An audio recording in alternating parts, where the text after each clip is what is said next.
Hello, I'm Pastor Reinhold from the Way Church with another program of Connect the Dots. A program where we look at the prophecy of the Bible and compare it to what's happening in the world around us today. In the past programs, we have talked about Israel and Europe, coming wars in the Middle East, and other topics. Today we want to talk about something near and dear to all of us, the future of America. America is a country with such a rich Christian heritage. No other country in the world has a greater per capita Christian population. No other country in the world has sent out more missionaries than America. No other country in the world has helped more poor and underdeveloped countries to get on their feet. No other country in the world has helped Israel more than the United States of America. And that makes me so very proud and privileged to live in this country. But America is in trouble today. Something is brewing. Something that is not good at all. In fact, it is downright scary. Ever so slowly, America has turned from being a Christian nation under God to being a social nation under the dollar sign. The God of the Bible is slowly replaced with the God of the dollar.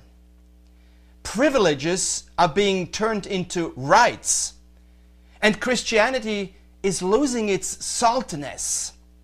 Let's look at just 3 areas of steady decay. First of all, the steady economical decay. Now, I'm not an economist, but I think it is clear to all of us that we have a huge economical crisis. 70% of all of our energy is imported. It is the oil which drives our economy, and much of it comes from overseas, especially the Middle East and Canada. We pay $700 billion per year to foreign countries. It's called the greatest transfer of wealth in all of history. There's another huge hole where billions of dollars leave our country, and it is called the trade deficit. We have passed the $500 billion deficit mark. Question: how much money can be sucked out of America before it collapses economically? Factories producing goods have left America in record numbers. With that, jobs have left America in record numbers. We've gone from a manufacturing economy to a service economy. Let's look at another area, the steady social decay. The abortion issue, for instance, some 50 million unborn babies have been killed since Roe versus Wade. Every year, about another million is added to this number. The divorce rate, about half of all the marriages end in divorce, and of the 50% who do not divorce, only about 25% have a happy marriage. The other 25% stay married for convenient reasons. Then there's the addiction issue. This country is addicted to porn and drugs and gambling. Millions of jobs are lost and marriages destroyed because of different addictions, and the situation is only getting worse. Now let's move on to the third area, the steady spiritual decay. When the first schoolhouses were built in America, the Bible was the main textbook. But all of that changed in 1963 when Bibles were no longer considered of value to schools. 1 year later, another sad date is when prayer was taken out of the school. And from that date on, we see that all the graphs on a yearly basis for crime, pornography, rape, and sex go way up, while school tests like the SAT start to decline from year to year. The country that was based once on biblical, scriptural principles is now debating if we should take "In God We Trust" of our currency. Where will that trend lead us? Does the Bible say anything about the future of America? One of the most asked questions is this: is America in biblical prophecy? Now, this is not an easy question to answer. After all, is not America the greatest and strongest nation in the world? Do we not have more Christians per capita than any other nation? So why should we not play a major role in the end times? Well, let's look at the 4 different portions of Scripture that are quoted as possibly to refer to the USA. The first one is a reference to the people tall and smooth-skinned, and it comes from Isaiah 18. Let me read to you. Woe to the land of rearing wings along the rivers of Cush, which sends envoys by sea in papyrus boats over the waters. Go, swift messengers, to a people tall and smooth-skinned, to a people feared far and wide, an aggressive nation of strange speech, whose land is divided by rivers. Verse 7, at that time gifts will be brought to the Lord Almighty from a people tall and smooth-skinned, from a people feared far and wide, an aggressive nation of strange speech, whose land is divided by rivers. The gifts will be brought to Mount Zion, the place of the name of the Lord Almighty. Those who hold to this view point to the fact that the United States is divided by the Mississippi. As far as America's power, they say, Americans are feared far and wide. The problem is that verse 1 identifies the people as Cush, or Ethiopia. Ethiopia used to be part of Egypt, and the Nile would be the dividing river. It was a prophecy for a different time and place, not for America. The second scripture portion speaks of the merchants of Tarshish and their young lions. It comes from Ezekiel 38, starting at verse 10. This is what the sovereign Lord says. On that day, thoughts will come into your mind, and you will devise an evil scheme. You will say, I will invade a land of unwalled villages. I will attack a peaceful and unsuspecting people, all of them living without walls and without gates and bars. I will plunder and loot and turn my hands against the resettled ruins and the people gathered from the nations, rich in livestock and goods, living at the center of the land. Sheba and Dedan, the merchants of Tarshish, and all her villages will say to you, have you come to plunder? Have you gathered your hoards to loot, to carry off silver and gold, to take away livestock and goods, and to seize much plunder? This is part of the Gog and Magog war, where Russia from the far north will invade Israel. In verse 13, we read about Sheba and Dedan. These cities are in Saudi Arabia, and they will not enter this war. Neither will Tarshish and all her villages, or another translation says, all her young lions. You see, some believe that Tarshish is England and her young lions are the former colonies like Australia, Canada, and the USA. However, many Bible scholars identify Tarshish as a part of Spain and not England.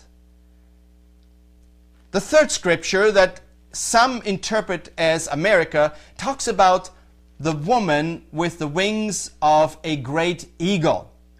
It comes out of Revelation chapter 12, verse 13 and 14.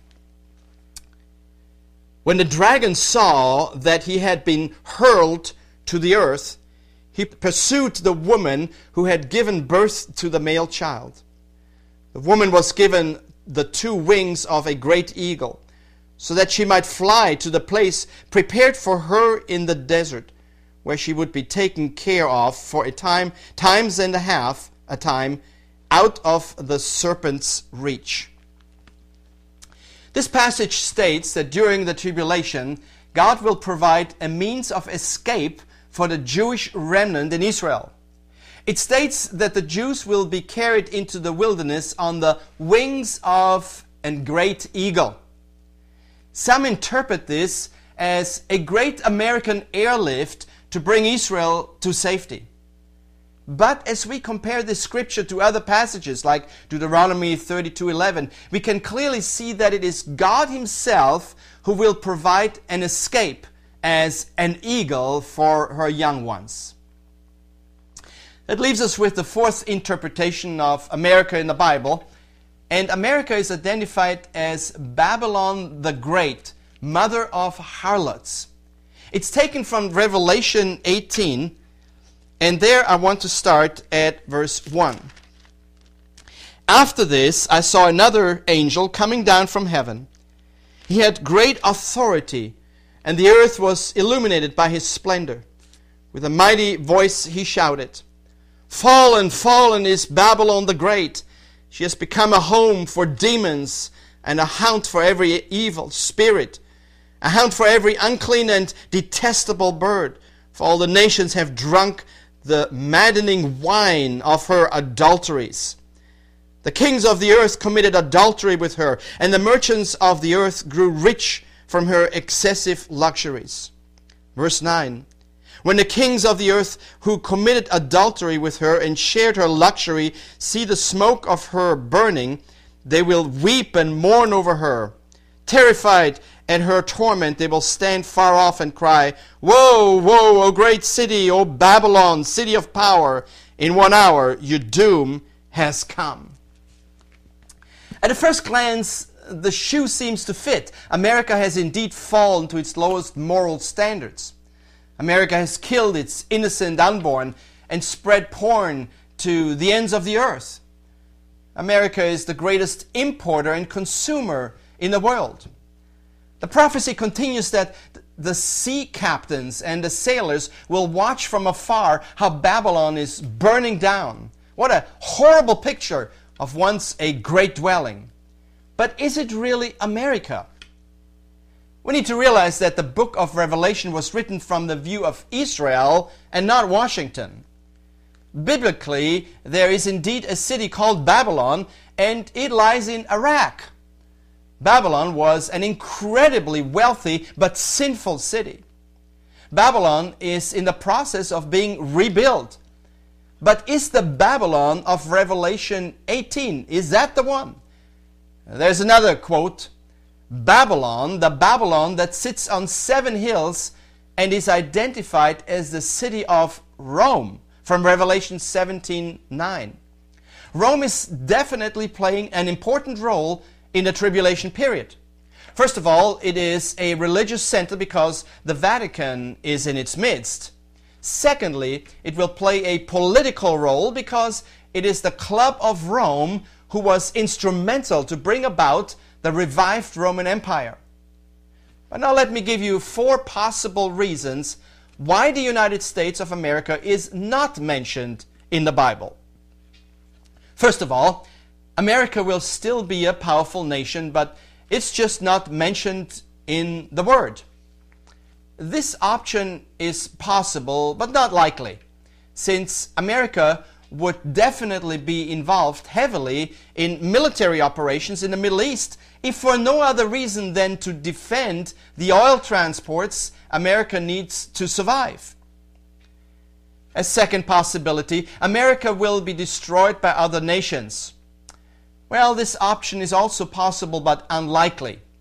Even if parts or whole cities are destroyed, America has such vast lands and people that it could recover quickly, and America's Navy and Air Force would quickly retaliate and defend our land. Our weakest point is the import of oil. If that should ever stop, America will be in trouble, but it would not wipe out the USA completely. A third possibility would be America will decay from the inside. This option is possible as a result of moral and spiritual deterioration. However, the rest of the world, including Israel, is also deteriorating. Morally and spiritually, especially Europe, and yet they are a major player in the 7-year tribulation period. So while I believe this deterioration has actually already begun, it would not wipe us out as a major player on the world scene. So that brings us to the fourth and most likely possibility why America is not mentioned in the scripture. Fourthly, America has experienced a catastrophic event known as the rapture. I don't know if you realize what kind of catastrophe it would be for America when the rapture occurs. That is, for those who stay behind.